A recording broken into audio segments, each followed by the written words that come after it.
di Sedikit-Sedikit Belajar segmen Pojok Baca. Di segmen ini kita akan membahas berbagai pelajaran penting dari bermacam-macam buku dari berbagai topik. Di video perdana kali ini kita akan membahas buku dari salah satu brand olahraga terbesar di dunia. Siapa lagi kalau bukan dari Phil Knight, creator of Nike, dengan bukunya yang berjudul Shoe Dog. Oke, di buku ini gue udah merangkum menurut gue ada 5 pelajaran penting yang bisa kita kupas. Yang pertama adalah make your life play. Ketika berusia 20 tahun, Phil yang sedang mencari jati dirinya bertanya-tanya apa yang menjadi tujuan hidupnya. Ia merasa walau sudah 24 tahun hidup dan sudah lulus dari universitas ternama di dunia yaitu dari Stanford, ia masih belum merasakan hidup. Hal ini ia pikir karena menurut dia ia belum pernah melakukan hal-hal yang memicu adrenalin. Hidupnya begitu-gitu saja. Selama 24 tahun, Phil belum pernah melanggar hukum, belum pernah demo, belum pernah pacaran, belum pernah melanggar aturan apapun itu. Kemudian dia terpikir apa yang menjadi keinginannya dalam hidup. Apakah itu kesuksesan? Tapi apa itu kesuksesan? Apakah mobil mewah? Istri, rumah, anak, uang yang berkelimpah? Ia belum mengetahui jawabannya. Tapi tentunya Phil menginginkan itu. Siapa yang gak mau sukses? Apapun itu definisinya. Namun di dalam hati terdalam dia masih mempertanyakan apa yang memang yang paling dia inginkan. Dalam momen itu dia langsung terpikir, langsung mengetahui apa yang diinginkan, yaitu make your life play. Make your life play. Apa itu play? Phil menginginkan hidup yang extraordinary. Phil menginginkan hidup yang selalu bergejolak, memicu adrenalin. Tunggu.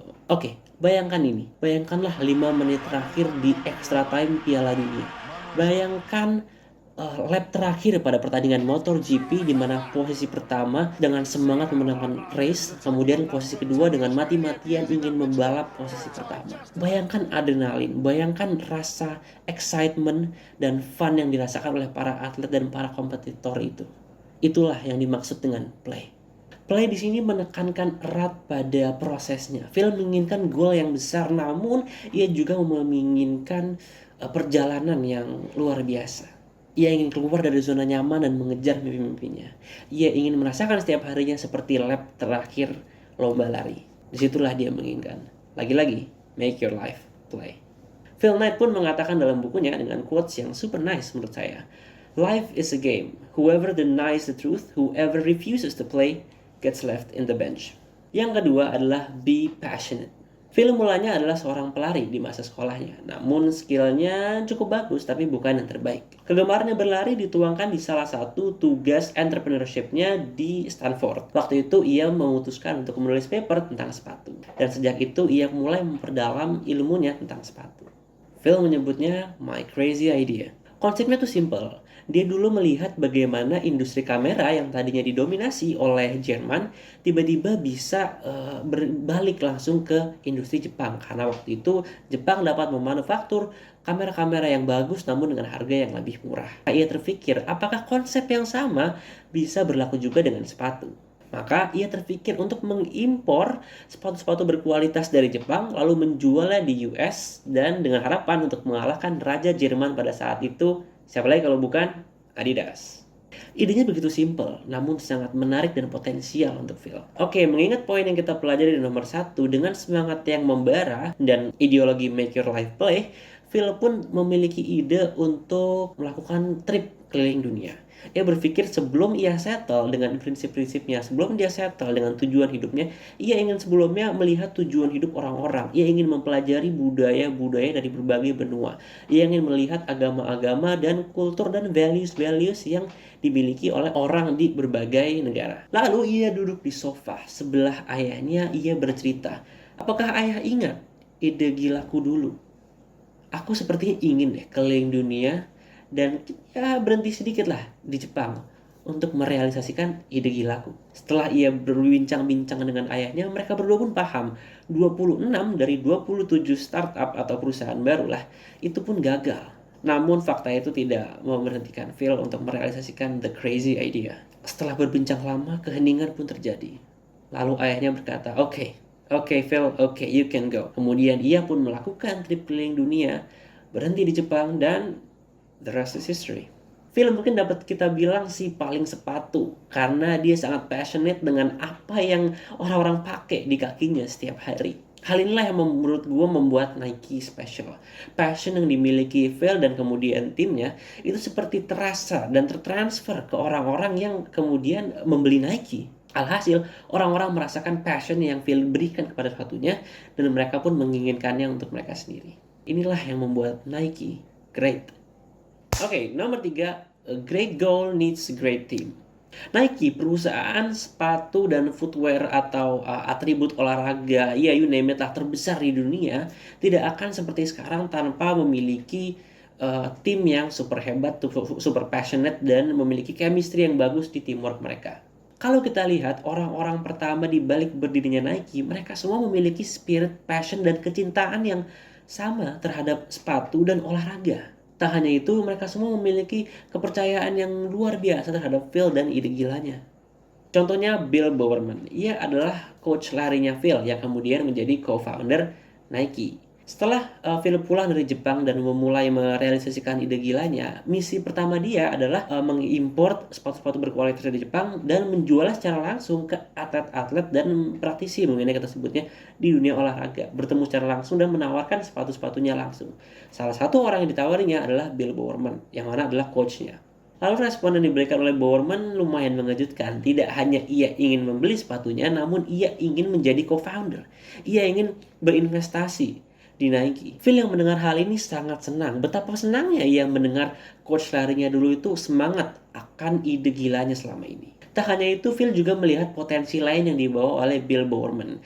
Bill ini adalah pelatih olahraga yang sudah terkenal namanya di mana-mana. Dia sudah melatih berbagai atlet yang sudah menang di berbagai kejuaraan. Siapa yang tidak mau orang seperti itu untuk menjadi partner? Bahkan beberapa kesepakatan dan deal-deal Nike ke depannya ternyata kalau dilihat-lihat seperti emang karena Bill Bowerman. Tidak hanya reputasi, koneksi, dan ilmu yang dimiliki oleh Bill, ia ini juga memiliki hobi untuk bereksperimen dengan sepatu. Ia suka untuk membongkar pasang sepatu, mencoba berbagai sol-sol baru untuk menghasilkan sepatu inovatif baru yang terbaik untuk anak didiknya. Akibatnya, Bill pernah melahirkan berbagai model-model sepatu baru untuk Nike. Salah satunya yang waktu itu sempat sangat ngehits, The Cortez. Oke, cukup dari Bill, sekarang kita bertemu dengan Johnson. Johnson adalah salah satu employee pertama, nggak salah satu sih, memang karyawan pertama Nike. Johnson yang juga adalah mantan pelari bertemu dengan Phil bertahun-tahun setelah mereka lulus kuliah. Mereka bertemu di salah satu event olahraga. Johnson pada saat itu tengah menjadi sales untuk Adidas. Phil mengatakan kepada Johnson, ngapain lu jualan sepatu-sepatu Adidas? Mending lu join gue. Coba nih, lihat sepatu Onitsuka pada saat itu. Dari Jepang yang dia impor. Kalau lu suka, lu bisa bantuin gue untuk menjadi reseller di berbagai state di Amerika. Tunggu. Sebelum jauh, gue lupa ngasih tahu kalau sebenarnya dulu namanya Nike itu bukan Nike, tapi Blue Ribbons Inc. Sampai beberapa tahun, kayaknya sekitar 1990-an, itu mereka berubah menjadi Nike. Oke, jadi Bill Bowerman dan Johnson itu orang-orang ketika Nike masih bernama Blue Ribbons. Oke, lanjut. Johnson pun setuju dan mulai melakukan salesnya. Tidak lama kemudian, sales yang dilakukan oleh Johnson pun meroket secara tinggi. Johnson yang pada saat itu sedang menjadi karyawan di salah satu lembaga sosial, menjadi pekerja sosial, ia pun memutuskan langsung untuk berhenti dari pekerjaannya dan menjadi full-time employee number 1 di Blue Ribbons bersama Phil Knight. Sebagai pelari, Phil pun kenal dengan berbagai atlet di Amerika pada saat itu. Namun, spirit Johnson memang selalu berbeda untuk dia. Seperti passion dan kecintaan yang dimiliki oleh Johnson ini sangat terasa untuk Phil dan ternyata kepada beratus-ratus orang di Amerika pada saat itu yang berhasil dijadikan langganan Blue Ribbons oleh Johnson pada saat itu. Panjang perjalanan di Nike, Johnson pun pernah menjadi sales lepas, pernah menjadi penjaga toko, hingga pernah menjadi penjaga pabrik. Di sini membuktikan kecintaannya terhadap Nike dan gimana dia terus ingin belajar. List yang bisa gue kasih tentang orang-orang di balik Nike dan jasanya mereka itu nggak ada habisnya, banyak banget orangnya. Namun yang bisa gue kasih tahu adalah benang merah dari mereka semua ini, mereka memiliki kecintaan yang sama, kecintaan yang tinggi dan passion yang tinggi terhadap olahraga dan berlari. Sehingga apapun itu rintangannya, apapun itu tuntutannya untuk membangun Nike pada saat itu, mereka pasti menemukan jalan dan mau belajar untuk kebaikan Nike. Orang-orang inilah yang dalam bukunya disebut sebagai The Bud Faces oleh Phil Knight. Profesor dari Harvard Business School pun pernah mengatakan dalam salah satu artikel, "Normally, if one manager in a company can think tactically and strategically, that company has a good future, but boy you are lucky. More of the butt faces thinks that way. Hal ini tidak hanya berlaku di dunia startup atau dunia bisnis. Sekedar memilih teman untuk proyek kecil-kecilan atau untuk kerja kelompok aja pasti akan berpengaruh menurut gue. Karena passion dan kecintaan terhadap apa yang kita lakukan tuh tidak akan pernah bisa berbohong. Satu hal yang gue pelajari dari sini adalah spirit and passion doesn't lie. Atau spirit dan passion tidak akan pernah berbohong. Lanjut, yang nomor 4 adalah just do it and keep going. Buku Shudok ini benar-benar menjelaskan berbagai jerih payah dan lika-liku masalah yang sering dihadapi di dunia bisnis secara jujur, tidak ditutup-tutupi. Perjalanan Nike menunjukkan bagaimana kita harus terus berjuang dengan gigih meskipun kegagalan seperti ada di depan mata. Pada masa awal Nike, tidak jarang bank-bank menolak Phil untuk menjadi kreditur terhadap Nike. Hal ini karena Nike selalu selamat sedikit dari pinjamannya. Misal, dia meminjam 100 juta pada tahun pertama dan dia menghasilkan sales 110 juta. Kemudian tahun kedua, Phil menargetkan kita harus bisa dapat 200 juta. Dan ketika dia dapat 210 juta, dia minjem 400 juta. Dan begitu seterusnya.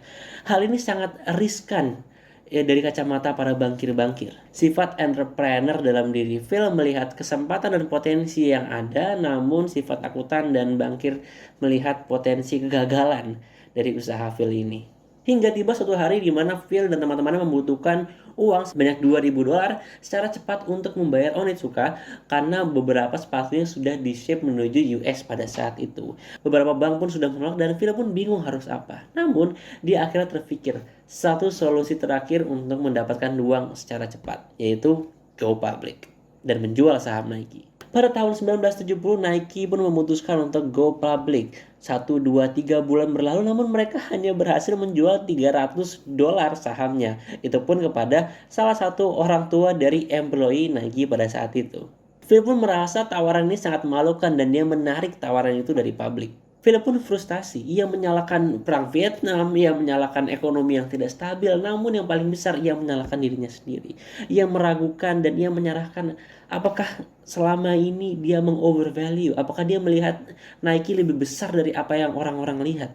Selain masalah itu, beberapa tahun setelahnya ketika Nike sudah mulai besar, Nike pun sempat terjerat masalah hukum yang mengakibatkan mereka harus membayar uang yang sangat super banyak karena mereka terjerat sebuah pasal tentang impor dari Jepang. Dalam bukunya, Phil merasa bahwa ini dilakukan oleh kompetitornya karena tidak ingin melihat Nike tumbuh besar. Hal ini karena mereka dapat memainkan undang-undang pada saat itu sehingga mengakibatkan Nike harus membayar uang yang luar biasa besar yang mengancam mereka untuk bangkrut. Beberapa tahun berlalu, masalah ini tidak selesai juga. Tidur malam Phil tidak tenang. Ia memikirkan bagaimana perusahaan yang dia sudah bangun dari kecil ini dapat lenyap dengan sekejap karena adanya ancaman hukum yang selama ini tidak masuk akal menurut dia. Tiap hari ketika mereka pergi ke kantor, mereka terpikir bisa saja hari ini menjadi hari terakhir mereka untuk pergi bekerja ke Nike karena besoknya bisa bangkrut. Singkat cerita, karena masalah ini adalah masalah undang-undangan pajak, mereka dapat menghadapinya dengan cerdik dan mereka akhirnya lolos. Dan lagi-lagi mereka berhasil menyelesaikan 1 dari 1000 masalah yang mereka hadapi setiap harinya. Hampir setiap harinya. 2 kasus tersebut adalah simplifikasi salah 2 dari beratus-ratus masalah yang Phil ceritakan di buku ini. Kalau mau tahu semuanya, baca aja. Onitsuka yang pada saat itu adalah partner supplier utama perusahaannya Phil ini sempat ingin menendang dan mengakhiri bisnis Nike dan Blue Ribbons pada saat itu. Tak hanya itu, sepatu yang sering dijiplak dan utang yang ada di mana-mana kerap menjadi makan siang lah untuk para tim-tim di Nike pada awal-awal masanya. Phil mengatakan dalam bukunya yang juga merupakan salah satu quotes favorit gue dari buku itu adalah "The cowards never started, the weak died along the way, and that leaves us." Oke, poin terakhir nomor 5. Terakhir, salah satu poin yang menurut gue penting banget dari buku ini dan jarang dibahas oleh reviewer-reviewer adalah untuk mengapresiasi hidup, to appreciate life.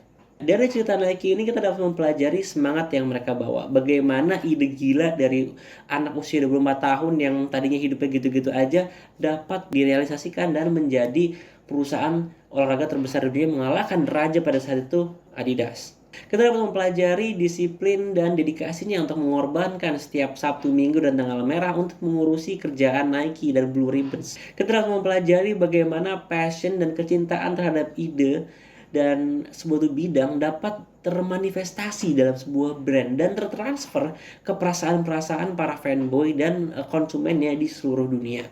Tapi tidak banyak reviewer yang membahas bagaimana Phil merasakan penyesalan bahwa ia kurang menghabiskan waktu dengan keluarganya. Pada tahun 1976, Nike mulai memproduksi sepatu anak-anak.